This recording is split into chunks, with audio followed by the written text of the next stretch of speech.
कपालभाति दो शब्दों से मिलकर बना है, कपाल और भाति। संस्कृत में कपाल का मतलब होता है स्कल या फोरहेड एंड भाति का मतलब होता है चमक। तो कपालभाति एक ब्रीदिंग प्रैक्टिस है जो माइंड में क्लैरिटी लाता है एंड बॉडी को क्लेंस करता है।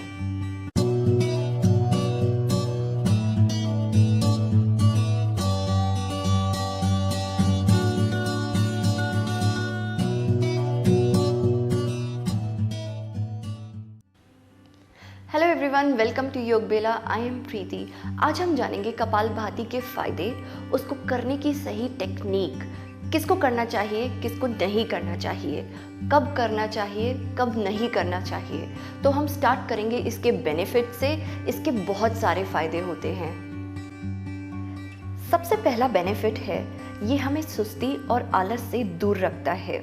विंटर्स आने वाली हैं और लेज़ीनेस को भगाने के लिए आप मॉर्निंग में उठते ही कपालभाति प्रैक्टिस कर सकते हो। आप इमीडिएटली एनर्जेटिक फील करोगे। इसके अलावा कपालभाति से मेमोरी इम्प्रूव होती है, नर्वस सिस्टम बेहतर होता है, डाइजेशन अच्छा होता है, पूरा रेस्पिरेटरी सिस्टम क्लेंस हो जाता है, जिससे लंग्स की कैपेसिटी बढ़ जाती है। और भी कई बेनिफिट्स हैं, जैसे मेंटल स्ट्रेस कम होता है, बॉडी का मेटाबॉलिज्म बढ़ता है जो वेट लॉस में एंड डायबिटीज़ में बेनिफिशियल है।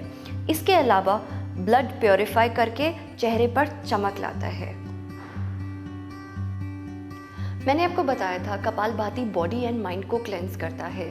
लेट्स सी टेक्निकली हो क्या रहा है, कैसे कपालभाति माइंड एंड बॉडी को क्लेंस कर रहा है। स्टार्ट करेंगे हम बॉडी से।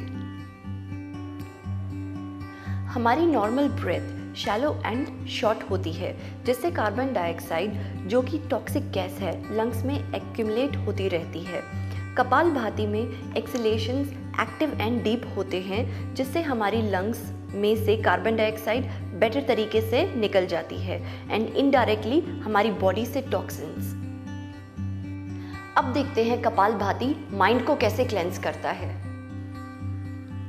कपालभाति करते समय बॉडी में ऑक्सीजन की सप्लाई बढ़ जाती है, जिससे कीमोरिसेप्टर रिलैक्स करता है।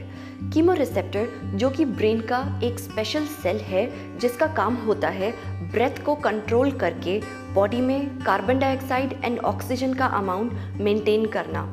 जैसे ही कपालभाति खत्म होती है, अब क्योंकि बॉडी में ऑक्सीजन सप्लाई ज़्यादा है तो कीमोरिसेप्टर हमारी ब्रेथ को स्लो कर देता है। इस पूरे प्रोसेस के बाद ब्रेथ स्लो होने की वजह से माइंड काम एंड रिलैक्स्ड हो जाता है। कपालभाति की टेक्निक करेक्ट होना बहुत इंपॉर्टेंट है उसके बेनिफिट्स लेने के लिए। अक्सर लोग इसे गलत तरीके से करते हैं, तो जानते हैं इसकी सही टेक्निक। कपालभाति करते वक्त हमें ऐसे पोस्चर में बैठना है जो कि स्पाइन को अच्छी लेंथ देते हैं। मुझे पर्सनली इस पोस्चर में बैठना पसंद है जिसमें both the heels are in one line. आप सुखासन में भी बैठ सकते हो या फिर अर्ध पद्मासन में, और अगर आप बहुत ही कंफर्टेबल हो तो पद्मासन में। सुखासन में अगर आपकी स्पाइन हंच करती है लाइक दिस, तो आप एक ब्लॉक या फिर किसी भी टाइप की हाइट यूज़ कर सकते हो, उससे आपकी स्पाइन को लेंथ मिलेगी। आप वज्रासन में भी बैठ सकते हो।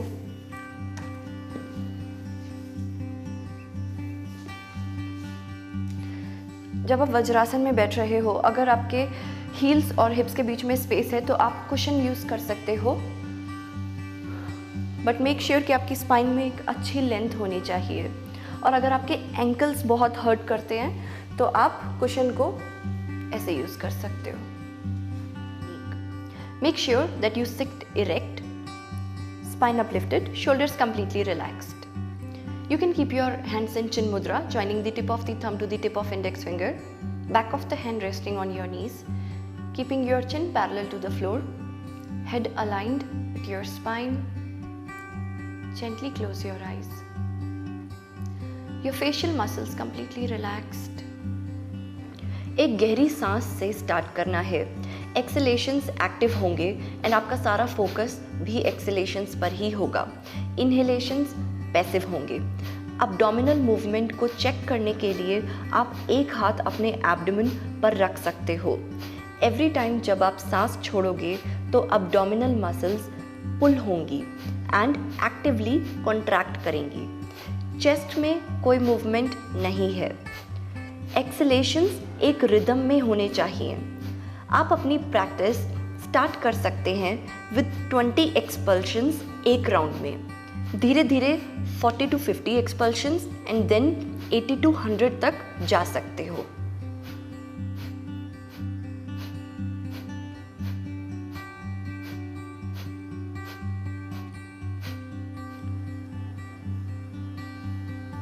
एक राउंड कंप्लीट होने के बाद आपको पॉज लेना है, जिसमें आप एक्सपीरियंस करोगे केवल कुंभक। ये एक ऐसी स्टेट है जिसमें ना आप सांस ले रहे हो और ना आप सांस छोड़ रहे हो, एंड इस स्टेट में माइंड कंप्लीटली पीसफुल एंड काम होता है। रेगुलर कपालभाति करने से केवल कुंभक की ड्यूरेशन बढ़ जाती है। अगला राउंड शुरू करने से पहले तब तक वेट करें जब तक सांस अपने आप रिज्यूम ना हो जाए। ऐसे 3 राउंड्स आप कर सकते हो।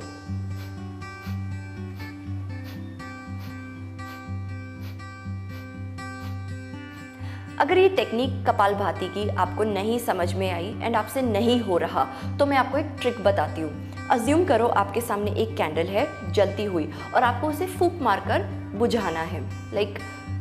तो जब आप फूंक मारते हो तो आपकी अब्डोमिनल मसल्स कॉन्ट्रैक्ट करती हैं लाइक दिस।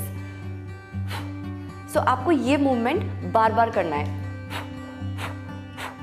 एंड जब आपको ये इसमें परफेक्शन आ जाए तो फिर आपको यही सेम चीज, सेम एक्टिविटी आपको नोज से करनी है। ये है कपालभाति। 3 चीजों का हमें ध्यान रखना है। प्रैक्टिस करते वक्त शोल्डर मूवमेंट नहीं होना चाहिए लाइक दिस, ये सब नहीं होना चाहिए। प्रेशर बहुत ज़्यादा नहीं डालना। बहुत बार लोग ऐसे करते हैं, ये नहीं करना। और कई बार लोगों की स्पीड बहुत ज़्यादा तेज़ होती है लाइक दिस, तो इतनी फास्ट स्पीड भी नहीं होनी चाहिए। तो अब मैं आपको बताऊंगी किन लोगों को कपालभाति प्रैक्टिस नहीं करना है। फीमेल्स ड्यूरिंग मेंस्ट्रुएशन और प्रेगनेंसी, और anyone suffering from high blood pressure, active heart disease, vertigo, a bleeding nose, fluid in the ears, epilepsy, hernia, a gastric ulcer और अ स्लिप्ड डिस्क। इन केसेस में आपको kapalbhati practice नहीं करना है। Best time to practice kapalbhati is early morning, खाली पेट। लेकिन आप इसे दिन भर में कभी भी प्रैक्टिस कर सकते हो। बस आपको ये मेक श्योर करना होगा कि खाने के बीच में, आपकी लास्ट मील के बीच में एंड आपकी प्रैक्टिस के बीच में 2 से 3 घंटे का गैप होना चाहिए। रात को प्रैक्टिस नहीं करना है, अदरवाइज आपका माइंड अलर्ट हो जाएगा एंड आपको नींद अच्छे से नहीं आएगी। कपालभाति से रिलेटेड सारी इन्फॉर्मेशन कवर अप करने की कोशिश की है मैंने इस वीडियो में। अगर आपके फिर भी कुछ डाउट्स हैं या फिर आप कुछ इन्फॉर्मेशन मेरे साथ शेयर करना चाहते हो तो please share in the comment section. अगर आपको ये वीडियो अच्छा लगा तो लाइक एंड सब्सक्राइब करना ना भूलें। I will see you next Wednesday. Thank you.